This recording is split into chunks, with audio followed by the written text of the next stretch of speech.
The member for Chifley. Speaker. Mr Speaker, every day we are forced to witness a feast of self-congratulation by the Coalition, pointing one way to jobs growth in this country, while they turn their back on the plight of long-term jobless and the failure of the Coalition's job programs to do anything about this. Make no mistake, celebrating or creating jobs is worth celebrating, but not at the cost of ignoring the hopelessness that comes from being jammed into long-term unemployment. And it's even harder to cop when you see how much money the Coalition is ploughing into failing job programs with little sign that they care about this or that they've even got a clue on how to fix this. And in particular, it's worth focusing on one of their programs that has been described, quote, as a centrepiece component, Work for the Dole.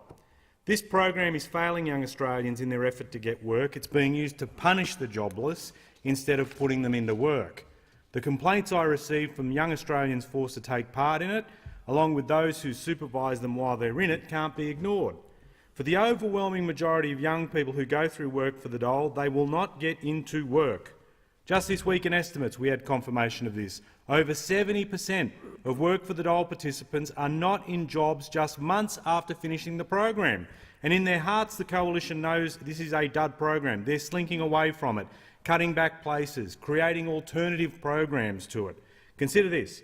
Halfway through the current financial year, we have only seen 21,000 participants in the Work for the Dole program, and to put that into context, that's less than half of the 77,000 places allocated for this financial year. Next year, less places, 10% less in fact, 69,000 places, and in 2019-20 it drops a further 4% to 66,000 places. The program is failing to support young Australians, and the government is failing to support the program. Worse still, young Australians are forced into Work for the Dole, a program dogged by serious safety concerns. Nearly 2 years ago, an 18-year-old tragically lost his life on a Work for the Dole project in Toowoomba. This week, I asked the Minister for the Workplace to tell us, since the accident, what's been done to make the program safer. Now, bear in mind, this is a program where young people have been exposed to asbestos and where 36% of Work for the Dole work sites don't meet departmental safety expectations. So what did we get from the Minister? After 2 years, we got just over a dozen sentences. Just one sentence mentioned Work for the Dole. 12 seconds went to workplace safety without mentioning Work for the Dole. This level of evasion on a matter so serious would be unacceptable in the private sector, so why is it okay from the Government of Australia? Nothing from Minister Laundy, a minister who's failed to acknowledge that every day young Australians are going to Work for the Dole job sites without these assurances.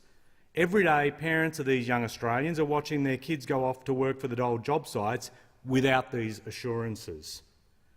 We don't get anything from Minister Laundy, and we certainly get nothing from Minister Cash, whose only defence is to say that she's given me, as the Shadow Minister, information about this. It's not me the minister needs to explain this to, it's to young Australians, via the Senate, through a ministerial statement.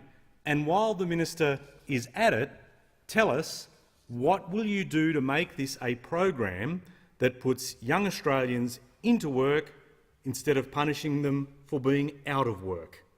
The truth is, this program under this government is not designed to help young Australians. It is an ideological plaything.